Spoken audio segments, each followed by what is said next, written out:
내 나이 22, 중국으로 떠난다. 다행히 혼자는 아니다. 믿음직한 동료들과 함께한다.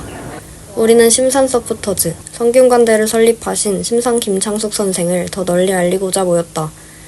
우리 학교 학생들조차 김창숙 선생을 모르는 사람이 많다. 막중한 임무를 맡은 느낌이다. 아무튼 도착했다. 상하이 1일차. 첫 번째 장소는 반송원. 임시정부 주요 인물과 중국 주요 인사들이 이곳 근처에서 사진을 찍었다고 한다.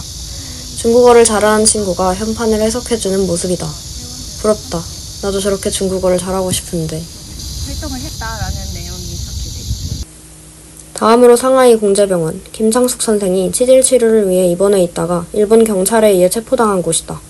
체포된 선생은 근처에 있는 일본 영사관으로 끌려간 뒤 나가사키, 시모노세키, 부산을 거쳐 대구 형무소에 수감되었다. 일본의 눈을 피하려 공동조개에 위치한 병원을 찾고 이번 사실조차 극비에 붙였건만 일정 2명 때문에 뜻하던 바를 이루지 못하고 체포되어 고국에 돌아가게 되었다. 지금 이곳은 건물 일부만 남아있다. 그럼 어떻게 붙들렸느냐? 할아버님이 사랑하시던 젊은 제자랄까 학생, 젊은 학생이 그 2명이 와가지고 전날 와가지고 와서 인사를 하고 갔는데 그 2명 중에 한 사람이 일본 영사관에 가서 김한목이가 저기 병원에 있어 해가지고 그것을 그냥 붙들려가지고 하신 거예요. 다음으로 영안백화점. 번화가 중심지에 위치해 있다. 대한민국 임시정부 요인들의 신년 인사 사진이 이곳 옥상에서 찍히기도 했다.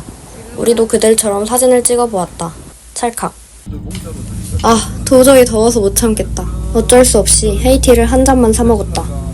헤이티도 에어컨도 없었을 과거에 이곳에서 버티며 독립을 위해 힘썼을 사람들이 진짜 대단하게 느껴졌다. 저녁을 먹고 기념사진을 찍었다.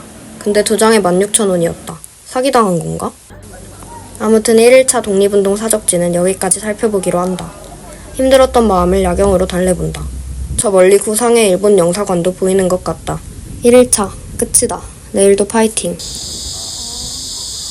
상하이 2일차. 오늘은 윤봉길 의사에 관련된 장소로 시작해본다. 일왕 생일 행사에 폭탄을 던졌던 바로 그 공원이다. 지금은 루신공원으로 이름이 바뀌었다. 혼화도 했다. 한국 학생들이 남긴 글이 눈에 띈다.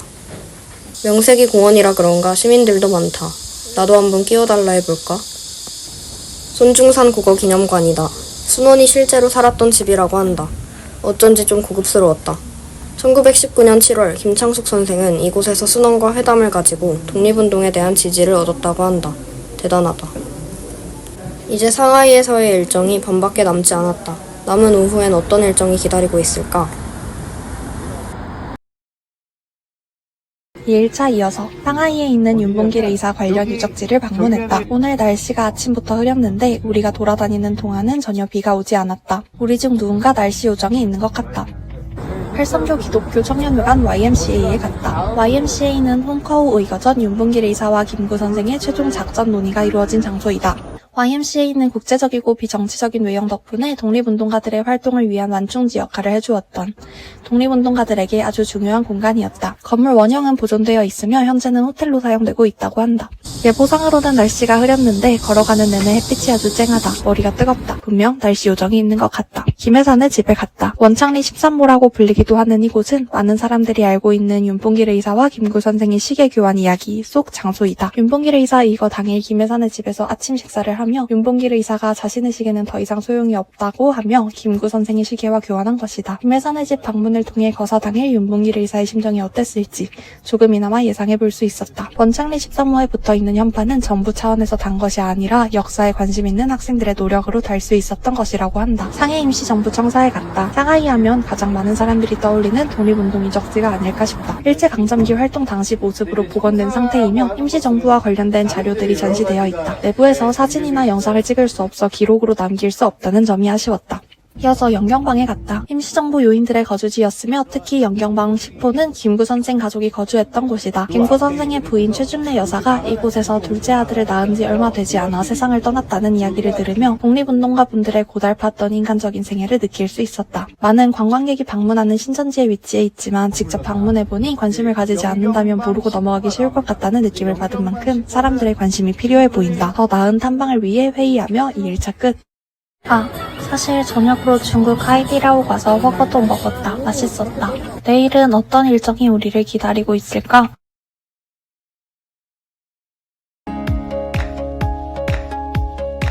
오늘은 상하이 3일차. 저거다. 첫 번째로 방문한 곳은 상하이 철도박물관이다. 옛날에는 상하이역이었다고 한다. 독립운동가이신 심산 김창숙 선생님께서는 상하이에 2번 오셨었다고 한다. 첫 번째 방문은 기차 타고 파리장서를 가져오셨을 때이다. 두 번째는 군자금을 모으기 위해 부산에서 기차 타고 텐진에서 배 타고 상하이에 방문하셨다. 다음으로 방문한 곳은 과거에는 오정종국이었던 상하이 오정박물관이다. 안녕하세요, 공자입니다. 오늘은 이누예지 실전해봐요. 서구 열강의 조개지였던 상하이에서 독립운동의 발자취를 찾기 위해 우리는 이곳에 와서 1910년대 자료들을 찾아보았다. 다음으로 방문한 곳은 만국공묘다. 중국에서 한국으로 돌아오지 못한 독립운동가 분들의 유해를 모셔놓은 곳이다. 이곳에 계신 14분의 한국 독립운동가 분들을 위해 심산 무궁화를 헌화했다. 심산 선생님의 손주이신 김희 선생님, 김주 선생님과 함께 추모하는 시간을 가졌다. 이곳에는 순원의 아내인 숭칭링의 능원도 있으니 함께 방문해보면 좋을 것 같다. 마지막으로 방문한 곳은 상하이 박물관이다. 사람 진짜 많다. 무려 14개의 전시실을 갖고 있는 만큼 볼거리가 풍성하다. 이제 상하이에서 충칭으로 저우박. 4일차. 오늘부터 드디어 충칭 탐방이 시작됐다. 어젯밤 늦은 비행으로 충칭에 도착했는데 그 여파로 인해 버스에서 잤다. 그래도 눈을 감았다 뜨니 오늘의 첫 행선지인 충칭 오사양 대한민국 임시정부 청사터에 도착했다. 중경식이 임시정부가 3번째로 사용했던 공간이라고 한다. 하지만 지금은 그 건물의 흔적조차 남아있지 않다. 씁쓸한 마음을 뒤로하고 다음 장소로 이동했다. 날이 흐린 와중에 고양이는 귀엽다. 진심으로 데려오고 싶었다. 하지만 법과 양심에 따라 그냥 눈에만 담았다. 고양이에게 인사하고 열심히 걷고 또 걸었다. 40분 동안 걸은 것 같았는데 사진 시간을 봐보니 10분밖에 안 걸렸다. 거짓말 같다. 어쨌든 도보 10분 만에 도착한 곳은 바로 대한민국 임시정부 연화지 청사였다. 중경에서 임시정부가 마지막으로 머물렀던 곳이다. 하지만 아쉽게도 비 때문에 내부 관람은 불가했다. 그래도 입구까지는 둘러볼 수 있었다. 아, 그리고 타임어택으로 기념사진도 찍어보았다. 아니 근데 중경엔 고양이가 진짜 많다. 귀엽다. 그리고는 점심시간이었다. 진짜 맛있었는데 증거사진이 없다. 다시 버스를 타고 이동을 시작했다. 가는 길에 보인 이 거대한 강이 바로 양쯔강이라고 한다. 이제 내가 순간이동을 해보겠다. 이번엔 충칭 임시정부 요인들의 거주지였던 토교 한인촌 그 맞은편 지역에 도착했다. 선생님의 설명을 들으며 당시의 흔적을 하나씩 더듬어 본다. 다음으로는 치장 박물관에 도착했다. 놀랍게도 이곳엔 임시정부 관련 내용이 전시되어 있었다. 당시 이쪽 지역에 거주했던 임시정부 요인들의 명단이 벽에 있었다. 뿐만 아니라 아까 강 건너에서 봤던 터가 이 모형 속 실제 공간이었다는 설명을 듣고 순간 소름이 돋았다. 이제 또 이동을 한다. 버스 타고 뭐라도 남기려고 카메라로 찍었는데 자는 모습만 찍혔다. 그냥 찍지 말 걸 잘못했다. 마지막 방문지는 이동연 선생님의 실제 거주지였다. 높은 현대식 건물 사이에 작고 낡은 건물이 덩그러니 남겨져 있었다. 방문객도 거의 없어 쓰레기까지 쌓여있는 모습에 마음이 무거워졌다. 기억해야 할 공간이 이렇게 잊혀져 있다는 게 슬펐다. 이렇게 오늘의 모든 탐방을 마치고 다시 버스를 탔다. 날이 갰다. 잊지 않고 버스에서 인스타 갬성샷도 찍어줬다. 오늘 낮에는 흐린 하루였지만 창밖으로 스쳐간 중경의 풍경은 유난히 깊게 남았다. 알차게 보낸 하루였다. 내일이면 마지막 날인데 과연 어떤 활동들이 우리를 기다리고 있을까? 5일차 34도 폭염 속 충칭을 계속 걸었다. 그리고 독립운동가 후손과 마주 앉아 이야기를 들었다. 오늘은 새벽 6시 반부터 브이로그를 찍었다. 공식 접사 일정 전에 할 일이 있어서 든든하게 먹어줘야 했다. 여기 숙소는 조식이 상당히 맛있었다. 2접시 먹었다. 공식 답사 일정에 앞서 충칭 의과대학 부속 제2원을 방문했다. 이 병원은 과거 인재병원으로 불리며 충칭에서 활동하던 대한민국 임시정부 요인들과 그 가족들의 치료 공간이었다. 김구 선생의 큰아들 김인 선생도 이곳에서 치료를 받았다고 전해진다. 또한 심상 김창수 선생의 둘째 아들 김창기 선생은 충칭에서 독립운동을 하던 중 폐병을 앓게 되었고 이 병원에서 치료를 받다가 끝내 숨을 거두셨다고 한다. 돌아와서 김창기 선생의 따님이신 김주 선생님과 인터뷰를 했다. 예쁘게 나오세요. 나 원래 예뻐. 젊었을 땐 예뻤어. 그때 갔을 때 기분이 어떠셨어요? 기분이 나도 아버지가 있었구나. 여기로 오니까 뭐라 그럴까 마음이 그냥 복잡하고 벅차고 아버지가 계셨으면 안아달라고 그랬으면 좋았을 걸 그런 생각하니까 끝에는 슬프더라고. 아버지에 대한 기억은 없지만 인제병원에 오니 그립고 슬픈 마음이 들었다는 선생님의 말씀. 그 마음이 얼마나 깊을지 감히 짐작조차 어렵기에 차마 쉽게 말을 건넬 수 없었다. 김창기 선생은 병상에 계시면서도 조국에 두고 온 어린 자녀들을 그리워하셨다고 한다. 타지에서 그것도 독립운동을 하며 가족을 그리워하는 마음이 얼마나 외롭고 힘들었을지 잠시나마 헤아려 보게 됐다.